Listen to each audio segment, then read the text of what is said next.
It's not looking good, everybody. It's not looking good. Sorry. I'm Erica, and I'm distraught. I just left the bike repair shop. I had to ride my scooter to get here. My bike, my favorite bike, my newly renovated classic, the beautiful bike is broken. There's a chance it could be repaired, but there's also a chance my bicycle has seen her last ride. It's not looking good, guys. I apologize. I'm not very good today at showing contentment. Contentment is learning to be okay with what you have. But how can I be okay with my bike I may not have anymore? The memories. Oh, I did the wrong hand. I'll sure miss that old girl. I don't think I'll ever be happy again. Unless they're able to repair my bike. Or unless I can save up enough money to buy a new bike. But until then, I guess I'm gonna have to be sad. Because my bike is broken. Because it's broken. In today's story, we'll hear about some people who were stuck somewhere between where they used to be and where they wanted to go. If only they could have been okay with what they had in the present. Hey, I have a scooter.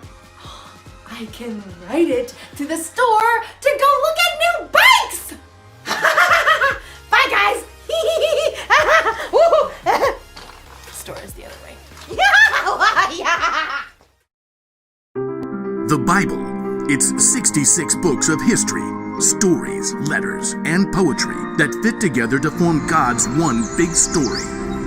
The epic adventure of how He created us and loves us so much that He made a way to rescue us. As we travel through the Bible, from Genesis to Revelation, we discover people who met God and found their lives changed forever. Now, for an amazing story. Inspired by the book of Exodus, chapters 16 and 17. The Israelites had lived as slaves in Egypt for hundreds of years, but God worked miraculous signs and parted the waters of the Red Sea to lead them to freedom. Sing to the Lord, He is greatly honored. He has brought Pharaoh's horses and chariot drivers into the Red Sea. God's people were free, but it didn't take long for all that singing and celebrating to turn into whining. The Israelites complained to their leader, Moses.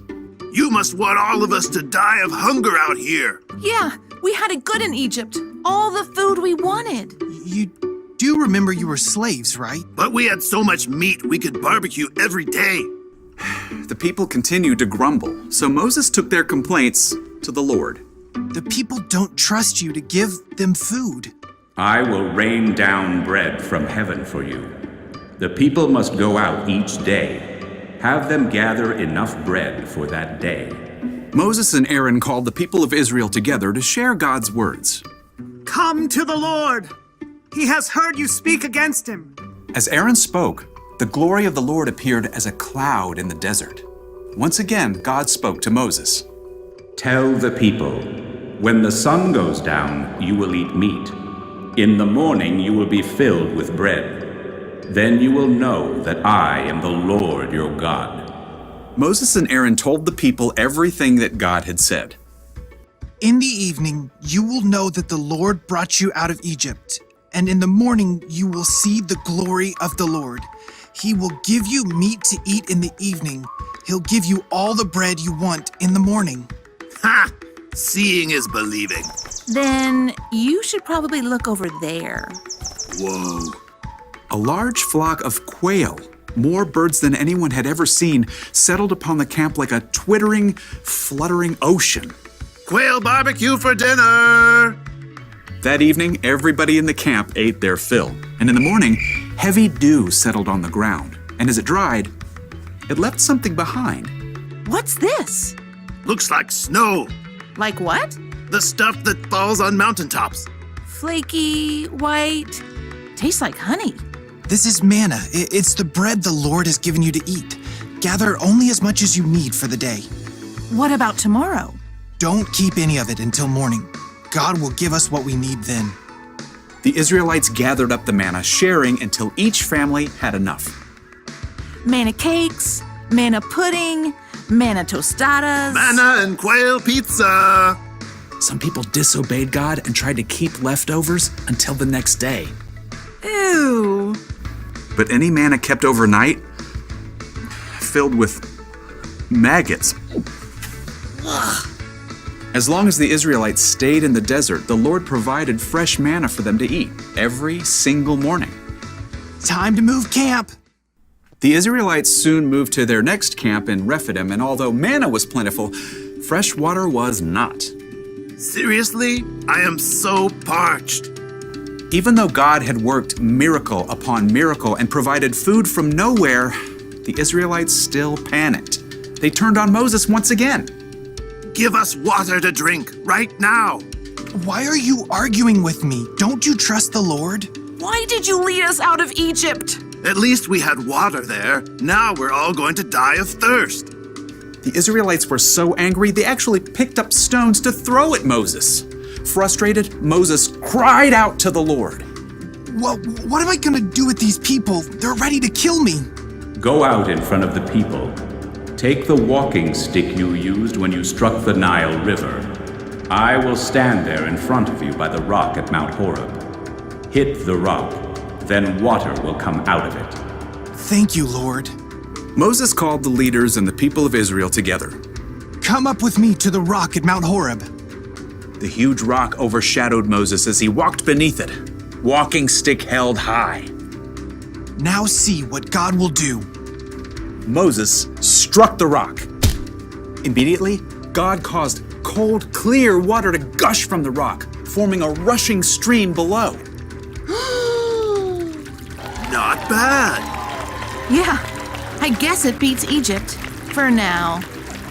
Over and over, God showed that He would care for His people. But still, the Israelites were tempted to long for what they had before, in spite of their newfound freedom.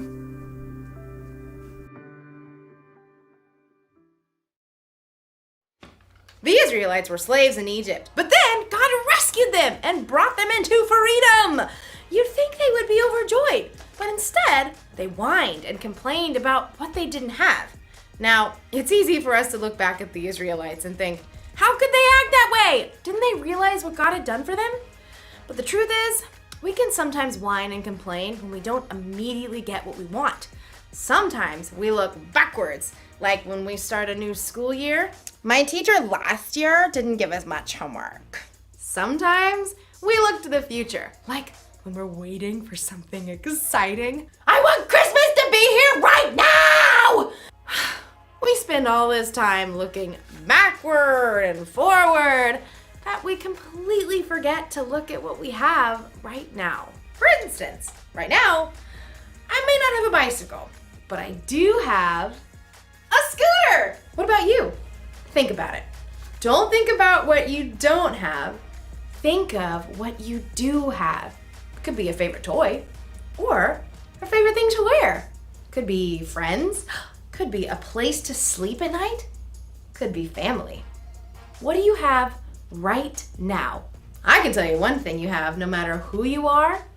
You have a God who loves you so much that He sent His Son Jesus to die for you. And that will always be true. Here's the one thing to remember today. Don't miss out on what you have right now. Right now, I have a good attitude. I've got strength and energy. And I've got a scooter to ride around on. I'm so content. I'll see ya. Vroom.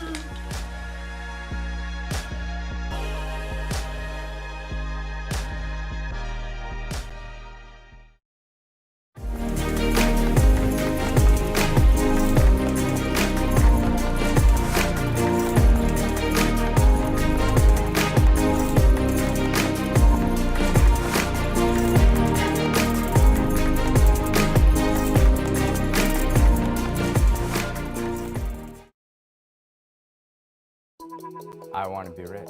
I want to be cool. I want to be pretty. I want to be successful. I want to be cool. I want to be powerful. I want to be rich. I want to be popular. I want to be clever. I want to be successful. I want to be pure. I want to be heartbroken. I want to be merciful. I want to be humble.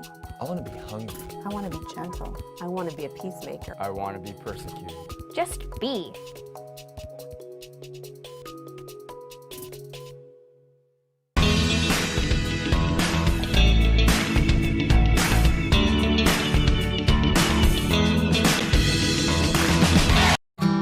Thanksgiving is about a lot of things. It's about friends and family, time spent with the ones we love the most. It's about football, turkey dinners, and eating until it hurts. Sharing laughter, wrestling with cousins, and with which dessert to try first. For others, it's unfortunately about hurt and broken families. It's about loneliness and a constant reminder that their world is not something they want to give thanks for. You see, it's easy to overlook the actual giving thanks part. It's easy to say I would be more thankful if I just... What? What is it for you? If you made more money, had a better car or a bigger house? Or maybe you would give thanks if you felt better physically or your family member wasn't sick. Perhaps if your relationship with your spouse was better. Be honest, what is it for you? It's easy for the day-to-day life troubles, needs, and wants to override giving thanks, isn't it? The truth is, we all have something to be thankful for. We have a God who loves us, a God who sacrificed His everything, His Son, to be with us. So this Thanksgiving, take a moment. I mean, really take a moment and give thanks. Give thanks to God. Give thanks for the good, the beautiful, the strength to endure, the courage to carry on, and yes, even the delicious. But most importantly, for His unconditional love in sending His only Son, Jesus Christ. This Thanksgiving, give thanks.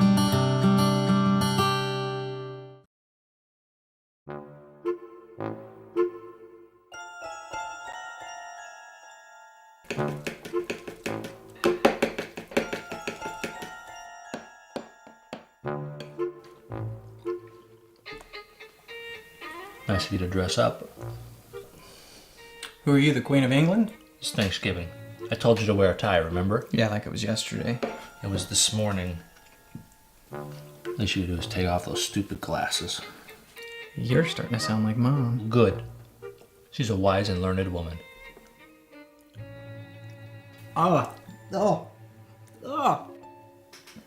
What's wrong with the potatoes? Those aren't potatoes. Those are not even mostly potatoes. They're potato flakes. Where's the salt? You didn't put the salt on the table? What am I, the salt keeper? Would you quit complaining? Oh, so say it the fashion guru who can't eat a meal with a man wearing sunglasses. Well, who are you, Bono? Just, where's the salt? Why are you always accusing me of putting things in places? Because you do. You're always setting something in some place somewhere. You used the salt on your beans last night. Do you remember that like it was yesterday? Because it actually was.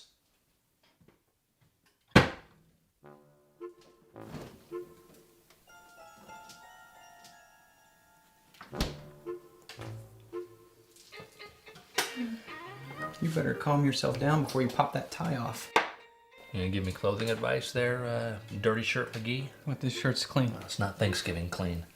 Of course, if we were home right now, Mom could throw that shirt in the washer or a bonfire. I knew it. You blame me. This is because I wrecked the car, right? Well, it is the reason we can't go home for Thanksgiving. You know what? Yeah, you have ruined today. You're saying I single-handedly ruined Thanksgiving? No, you used both hands to ruin Thanksgiving. You wrecked the car. I can't even tell if your eyes are open, and you've been wearing that shirt since Job. Yeah, well, guess what? Thanksgiving did need my help to get ruined. Between your dress code, this lousy food, and your constant setting of things in places. You lost the salt, not me. Yeah, well, if it wasn't for your lousy potato flake dinner, I wouldn't have needed the salt. The only flake I see here is the one that makes right-hand turns from left-hand lanes. Okay, fine. I wrecked the car. Allow me to rectify the situation. Oh.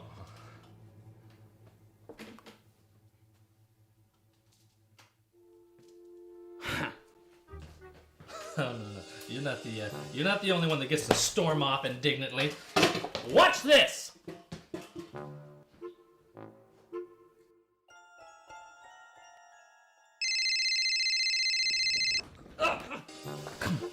Hello? It's Mom. Yeah, hi, Mom. Happy Thanksgiving. Cut it out. No, ma'am, we weren't fighting. Yes, ma'am. But he's the one that's... Yes, ma'am. Happy Thanksgiving. But she wants to talk to you. Hi, Mom. Oh, I love you too. Mom, he stole my salt. I didn't do anything.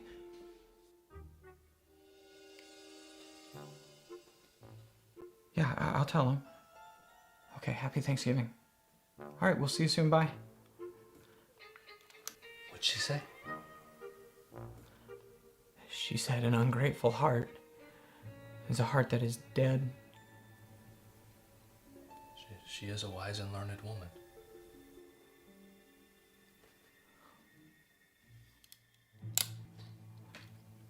I'm sorry. I'm thankful that we're together today. Me too.